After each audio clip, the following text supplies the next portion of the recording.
countdown. 5, 6, 5, 4, 3, 2, 1. All right, welcome back in. Just another football show, wild card weekend. Well, in effect, I've never considered. we got another myself matchup. a wild card. Unless you consider the No? game of Uno wild. I mean, there are wilds in Uno, so why not? Yeah. Draw 4. I had to get that Paul Blart quote out. That's fine. So we are this here particular video that you're watching now or listening to with some photos and things. Yeah. I do it pretty cheap, but it's fun. It gets out production there. value is not necessarily our thing. That's No. why we're a podcast. God, no. We spend all our money on content. Exactly. Yeah, exactly. So We pay the talent. We're talking Titans and we're talking Pats. Big matchup. Going to talk to Shane. He's our Titans fan. We talked to him in the preseason. Tighten up. So we're going to get his thoughts on how the season went down and all that. And then later in here, we're going to talk to Bill. He's a Pats fan. Pat Yeah. up, pat down. Pat Ooh, down. a little much there. We have a red-hot Titans team, right, against a cooling Patriots team. recently embarrassed Patriots team. So we'll see what Bill has to say about that. 'Cause Yeah, that's, I'm interested The to New see what he England has Patriots, Edelman did say that this is the beginning of the revenge tour. Revenge on Well, who? I'm not exactly sure. They always want to feel like they're underdogs. Exactly. God, it pisses me off. They always try to sell Look, themselves as well, the underdog. You got I didn't- six Super Bowls this century. We're ahead of ourselves, but I didn't mention to him, and I meant to. The current Vegas odds on the Titans are pretty astronomical. They are 30-1 to win the AFC and 60-1 to win the Super Bowl. Hell yeah, those are the real underdogs. They're the real underdogs. But you'll see the Pats with shirts and like counted us out, and it's like Yeah. you're the calm down. We're on to. I was waiting for the story to hear about how one of the Patriots players left something down in Miami for them to collect when they go back for the Super Bowl. But after the embarrassment, I don't think that happened. So we're gonna get Shane here on the line. We're gonna talk Titans, and like I said, we'll get Bill They in the left ringer. a W on the field. See how That game was in New It was in New Orleans. It New was in England. New England. Damn it, Casey. Why'd you Well, they leave me did it astray? earlier in the season. and they beat the show. Not as embarrassing, I suppose. Well, Yeah. I'll just Those are the delete bad it. Dolphins. I'll just delete all that. You'll never hear it. Keep saying that. That's not true at all. All right, let's get Shane on the phone, shall we? This thing's barely edited as is. All right. So first off, we are going to welcome Shane. He is our Titans fan. Tighten up, buddy. Man, Hey, tighten up, man. what a run you guys had there at the end of the season. Am I right? Man, we kind of slid in at the very end. Whether to be lucky or good there at the end doesn't matter. I'm just glad we're in. Yeah, before we get into too far, I know we're going to talk mostly postseason here, but when the switch was made to go with Ryan Tannehill, were you on board with that decision at the time? Obviously, it seemed to work out. Man, I don't think anybody saw what we were going to have in Ryan Tannehill coming. It's really hard to say that most Titans fans that were used to seeing the success that Mariota has built kind of take place, but then seeing kind of how everything went early in the season and him and Tannehill coming in, really you just wanted to see success. It didn't matter who was at the helm. Yeah, I completely agree with that. Obviously, it worked out great, and like you said, no one really saw that was coming. It was more Ryan Tannehill was brought in to kind of light a fire under Marcus Mariota, not necessarily take the job, just compete for it. And when they made the switch, Tannehill, if he'd have started a full season playing the way he was, he could be in the conversation for MVP right now, in my opinion. Oh, sure, absolutely. I mean, you got to understand he's leading in passing percentage for the NFL right now, given the games he's played. I mean, there's no reason to believe that he wouldn't have sustained that success or had more before the injury to Delaney Walker, having more time with Humphreys. So there's no reason to believe he couldn't have had as much or even more success than what he's already seen. Yeah, and he has 22 touchdowns on the year. Completing roughly, or actually over 2/3 of his passes. So not a lot to go off of. I think we'll need a bigger sample size, but this was definitely the right call, I think, and clearly it worked out because the Titans are red hot right now. So how have the last the last month felt for you, Shane?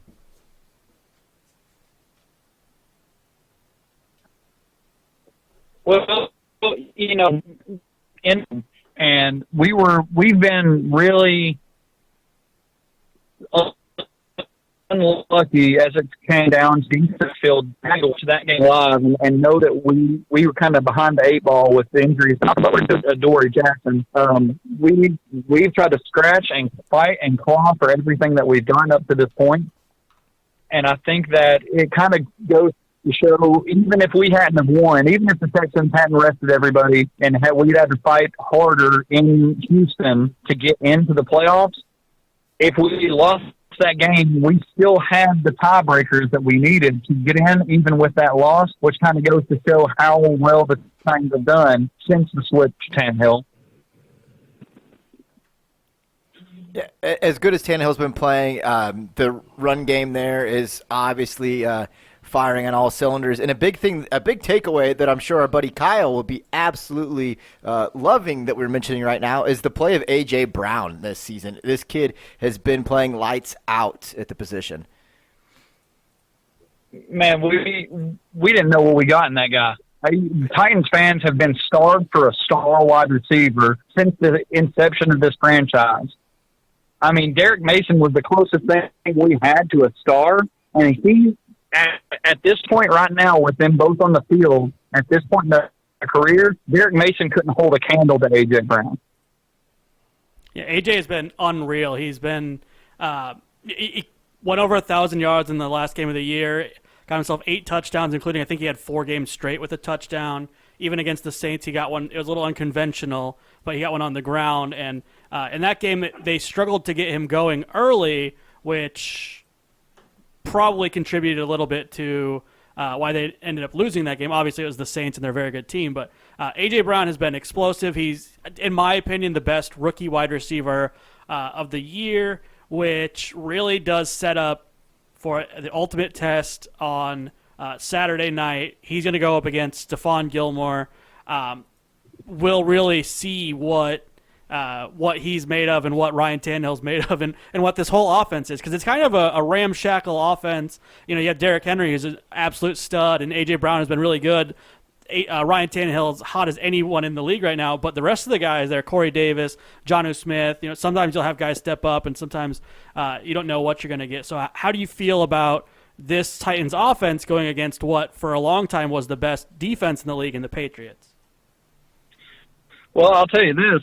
It's interesting you say that A.J. Brown's going to be matched up with Gilmore, because the last 2 times that we've played them, they've matched Gilmore up on Davis they felt was our best receiver, and Davis has ate his lunch the last 2 times.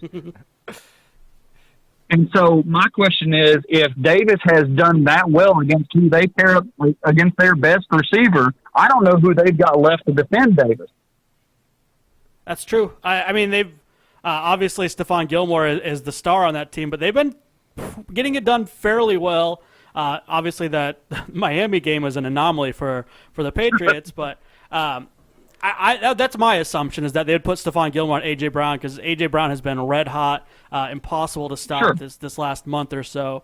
And if you take him out, though, we have seen Ryan Tannehill use guys like Tajay Sharp, use like you said, Corey Davis, Jonnu Smith, find Ferkser or other, you know, I could be making up names, and you not you, but other people would have a hard time telling if it's a real Titan or a fake Titan. So, but Ryan Tannehill's been getting it done. He's been dishing it out. The thing that, like I said, that's I'm a little worried about is AJ being covered by Stephon Gilmore, because Gilmore's been as good as anyone. But I do like this Titans offense, because, like I said, not conventional, but certainly getting it done. Well, and I think that with how the Patriots may come out and surprise everybody, given how they've been the rest of the season offensively, but if we can get Jackson back, we've got a pretty good chance of being able to shut down what the Patriots have done well. If you can contain their backs, Tom Brady has kind of been neutralized through a game manager this year, which is weird to say for a guy that's probably going to go down as the best quarterback in football history. But at this point in his career and this point in their offense, if we shut down Edelman and their backs, they don't have that much else. I think the Miami game kind of showed that. Yeah. I'm inclined to believe with you here on this one. I've been harping on the fact almost all season that I don't trust this New England team to Careful now. We're not making our picks till tomorrow. I'm No, going to make him do it. No. You're getting close. I just want to make sure. That I don't trust this New England offense to be able to put together that 2-minute drive to get it done at the end of football games, and we've seen them struggle with that. So I want to think going into this game that that's going to be the case. But as you alluded to, this is playoffs. This is Bill Belichick. This is Tom Brady. This is a completely different beast of a team that you will most likely be seeing on Saturday. Well, and I mean, we go into Foxborough. I mean, that's the number one thing is we're still playing them at home in the playoffs where they've been phenomenal. But as a Titans fan, my hope and the way that I see this team has transformed from any way that we've looked at Titans teams in the past. We used to be the Titans team that kind of ran it 2 times in a row, got to about 3rd and 6, 3rd and 7, and basically said, okay, it's time to punt. And we're not that team anymore. We're now a team behind Ryan Tannehill and our big targets that are converting these 3rd and longs and being able to game manage and score a lot of points on people. And if we're not the team anymore that I have to worry about going up there and Derrick Henry having to have another 200-yard game for us to have a chance. Right, and Arthur Smith, the offensive coordinator, has an extremely efficient offense.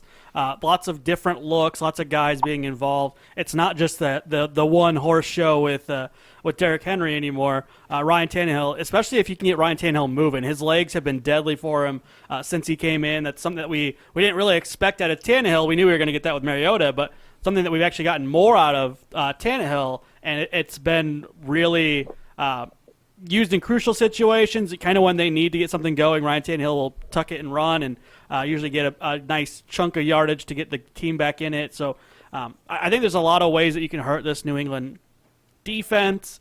And like you said, the Titans defense, they're no slouch themselves. They've been holding up fairly well. They have, like you said, if they get a Dory Jackson back, that's huge. Kevin Byard is one of the best safeties in the league. You got a good run-stuffing defense, ranked 12th in the league in stopping the run, so that should be able to shut down your Sony Michel, your Rex Burkhead. As long as you got the good linebacker play that can cover the edges, you shouldn't have to worry too much about the running or the passing game from the running backs. So it could be a good matchup, and I trust Vrabel to get them into good matchups more than probably any other coach in the league, I would think. So how do you feel about the matchup, Vrabel and Bill Belichick? You know, I think that for Vrabel, I think that he was brought in specifically to not just get us to this point, but be able to lead those guys from this point forward. We had Mike Mularkey who could get us to the playoffs, but there wasn't any kind of belief that once we got here, we'd have somebody that genuinely could get our guys where we need to go. And that is no longer the case with Vrabel. He has those guys believing that this is the time of year they're going to start playing their meaningful football, and that we have a chance of taking this run. And while Belichick may be the best coach in football history when it's all said and done, I believe that he's still kind of going to be handicapped by the limitations that they have in personnel. I think you see some things. You saw something that Vrabel did last Sunday against the Texans that was mirrored from what he learned from being under Belichick and taking the delay of game penalties and running the clock against Houston to the point of getting the penalty. That is a Belichick thing. Yeah, and that was frustrating to watch. It was so annoying to watch because I needed Texans to score points to cover a bet, and it was extremely annoying to watch him just roll off a minute and a half of clock at the end of the game and just kind of smart moves, knowing the ins and outs of the rule book, like you would learn from a guy like Bill Belichick. I just think that personnel-wise, the matchups that they're going to put us in a position, I feel like this will be one of the better opportunities that we're going to have. Matching up against, it's weird because matching up against the Patriots is normally not what you want going in as a wild card, but I feel like it was a better option than having to go into Buffalo. I would agree to a point there. There's something to be said about Bill Belichick's record against former members of his coaching staff. You've seen, I mean, we just saw it last Sunday. We've seen far worse teams coached by former Bill Belichick guys, go in there and somehow are able to defeat him. I think Vrabel's got the best team out of any of these guys that we've seen go on to beat Bill Belichick. So I think that speaks volumes for what they should be able to do on Saturday. Well, and I think that last season with basically the same roster with a few different pieces, gave the confidence to that whole group that it didn't matter that it was the New England Patriots. That stigma of them having a dynasty and who they were and that star power was kind of deflated when they came down and got blown out in Nashville. So now we're looking at it just being a football game and not we're playing Tom Brady in the playoffs. We got the world on our backs and we're having to do all these different things. It's just now going to be a wild card playoff game between two teams that are evenly matched and evenly coached. Yeah, last time it was a 34-10 blowout. The Titans absolutely destroyed the Patriots. Derrick Henry had 2 touchdowns. He had 58 yards. Deion Lewis had 57 yards. Marcus Mariota was 225 and 2 touchdowns. So I think you're absolutely right that more than maybe some other teams, this Tennessee Titans team has earned the right to come in against this Patriots team with a little bit of confidence, maybe a little bit of swagger if you want to go that way. But ultimately, I do think it will be a good matchup, and it's probably the one I'm most excited for this weekend, just in my opinion. So. Yeah, so we're gonna roll right into it. We got we're not making our picks until the Friday episode, but we're gonna talk. We want a real fan's thought on how this game is gonna roll out. Who wins this game? Why? What do you think the final score is?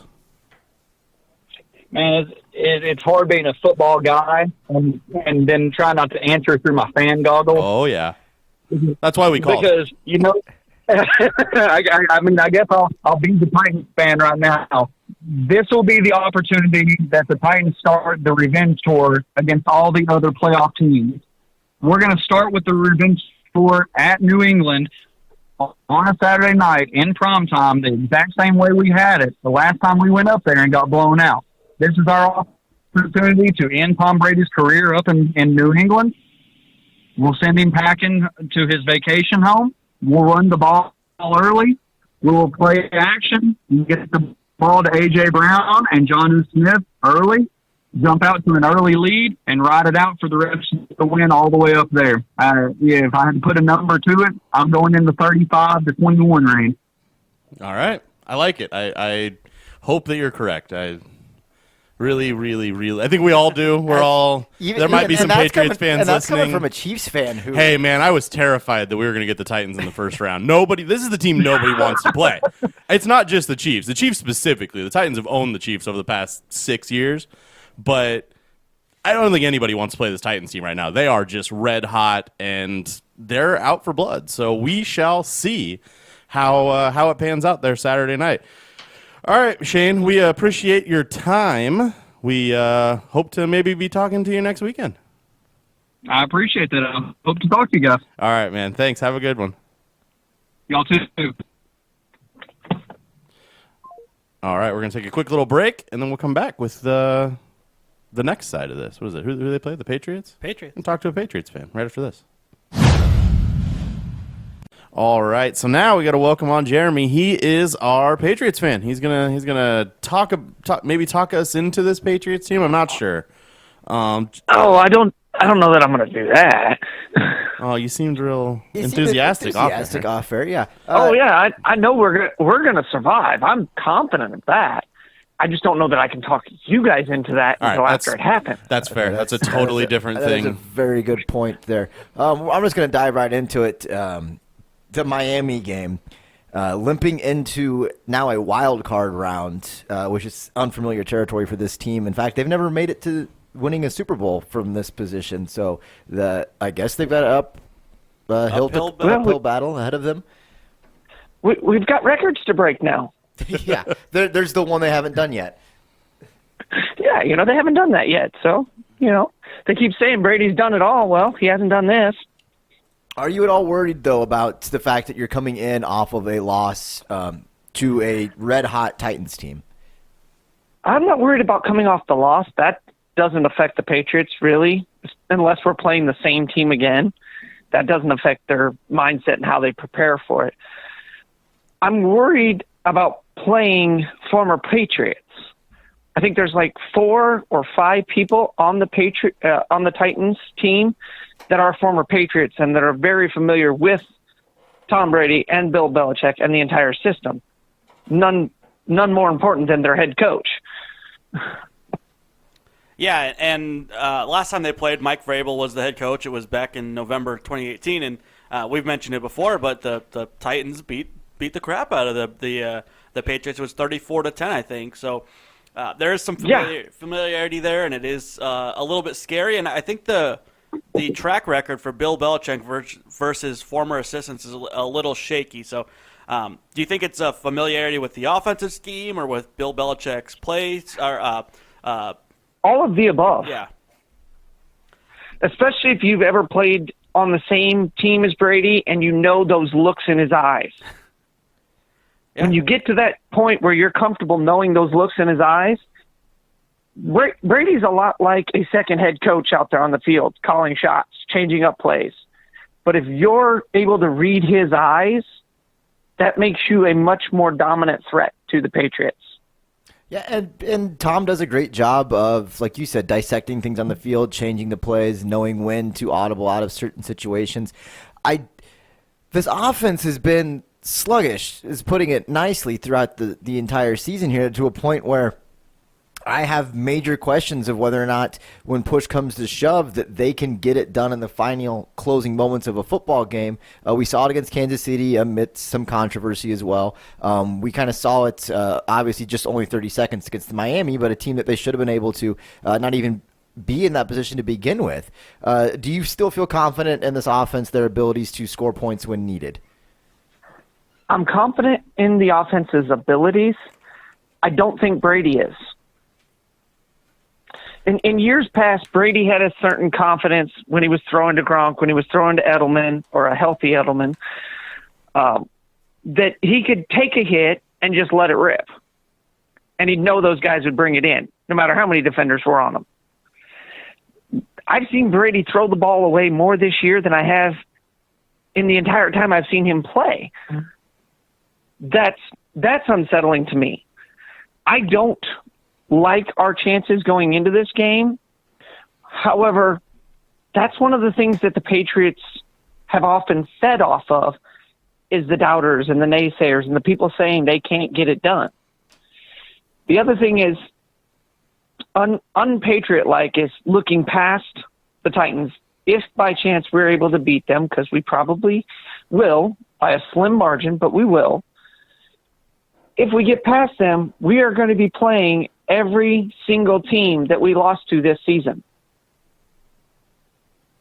That is true. That's a revenge tour. And that's what the Patriots feed off, right? They kind of like being counted out. I know that, I think it was last year, they're talking about being underdogs and no one counted on them, and guess what? They won the Super Bowl. So I do think that they have to find like new and creative ways to motivate themselves after having, 6 Super Bowls and kind of being through it all. They have to find new ways to motivate themselves and new little things to kind of get them up for these games, and that revenge tour mentality seems to work for them. And I have a hard time counting them out when they kind of have that force behind them. I don't know. Yeah, and that's the thing I'm extremely excited about. Plus, my brothers are giving me crap because I'm a Patriots fan, but they're like, "How'd your Patriots do? Now now what are they going to do? Now what are they going to do?" I'm like, I get to watch my Patriots play another week in this season. I don't see that as a bad thing for me. No, they're as a fan. Yeah, against it's weird to say, like, against everything and what this offense was able to do at the field, that they are right where they want to be, and you're getting into a different animal. This New England Patriots team, historically, whatever struggles they seem to have are fixed instantly when entering the postseason play. This defense, are you worried at all about the fact that Ryan Fitzpatrick was sort of able to get them right down the field in the final 2 minutes of the game to put that one away? This great defense that we've seen all year has started to show a few cracks. It has. They wore them down, and they phoned it in most of that game, unfortunately. at least from my perspective. But I'm not worried because that was Fitzmagic. I mean, let's be honest about that. That was Fitzmagic. That guy can throw miraculously, one every 30 games. So to be worried about that? No, because we're playing, what is it, Tannehill? Yeah. Yeah, because it's not Mariota, it's Tannehill for the Titans. I'm not worried about him against our defense. I think our defense, the way they have played, and the reason we have won as many games as we have hasn't been because of the offense. As scary as that statistic is with Brady at the helm, our defense has won our freaking games for us.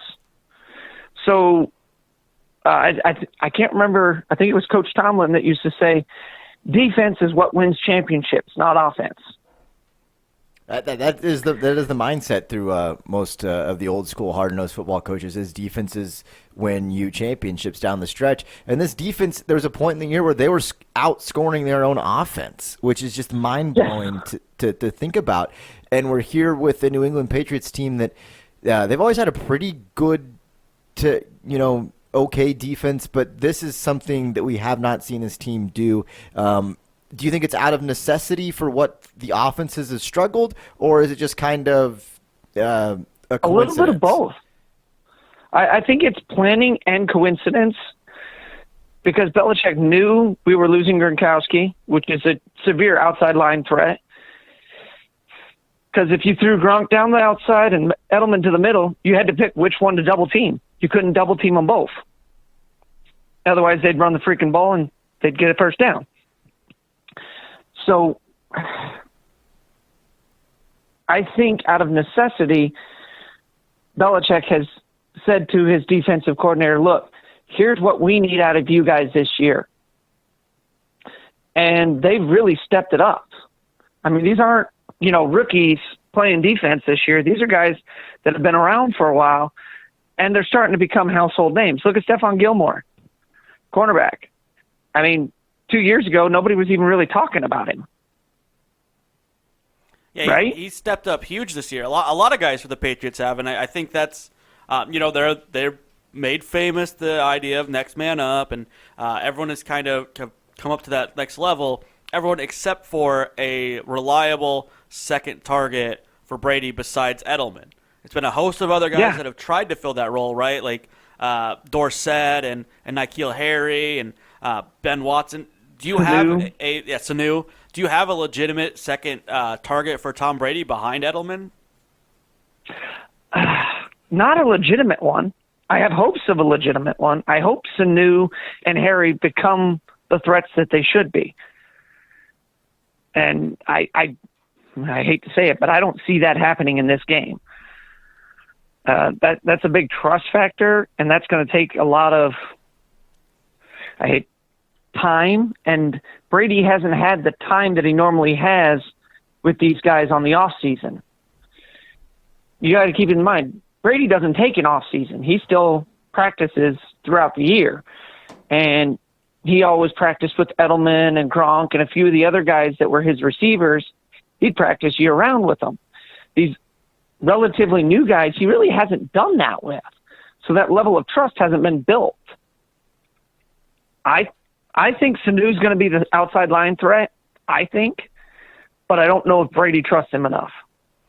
Yeah, we saw like the first game with Sanu, it was tons of targets, and then it's kind of dropped off week to week. The only real second threat I've seen has been James White, guy I love, and helped me win a couple fantasy championships, but used him, it seems, less. They're trying to rely on N'Keal Harry. They're trying to get Philip Dorsett in, and that's all fine and dandy, but Julian Edelman is an absolute different beast in the playoffs. That's where he kind of built any kind of Hall of Fame cred that he has, is in the playoffs. Do you think Julian Edelman can, again, take it to that next level over the next few weeks? If he's healthy, abso-freaking-lutely. If he's injured like he is, I still think he can get it done. I mean, Belichick called him any down Edelman because the man could play at any down. and be successful.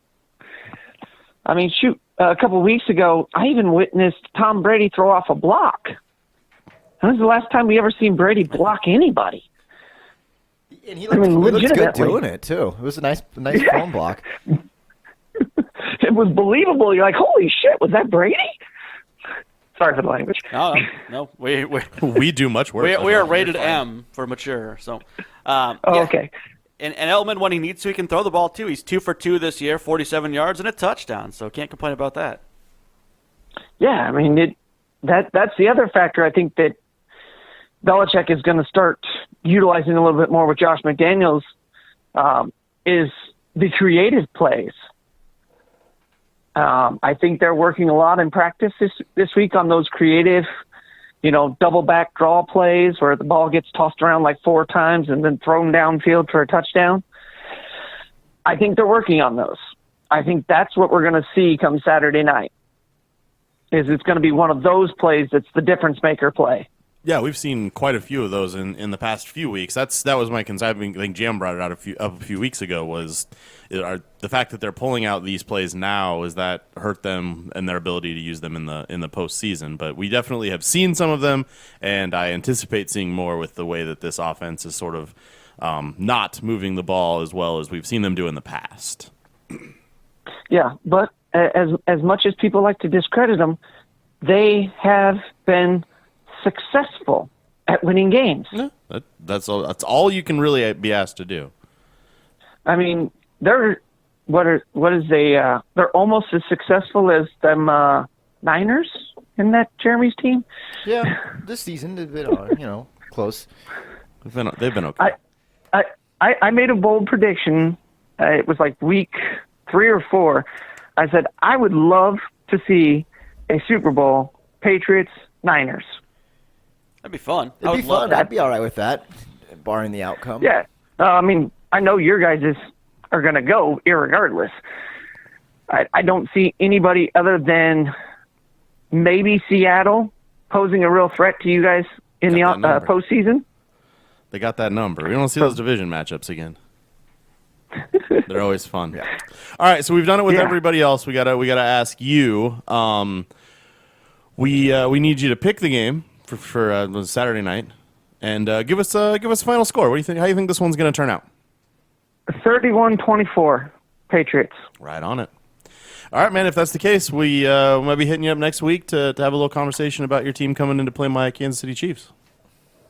Yeah, and we might have a conversation on why they lost. Oh, well, that'd be the week, after. But I don't know about all that. But the station. Calling We'll a see. shot. It's a couple We'll weeks see. in advance. We'll see how it works out. All right, man. Thanks for the time. All right, sounds good, guys. Have a good one. Bye. All right, another one down. That's another game. We got all of them. All of them are done. See, that's where I got it from. That's where it came from. Yep.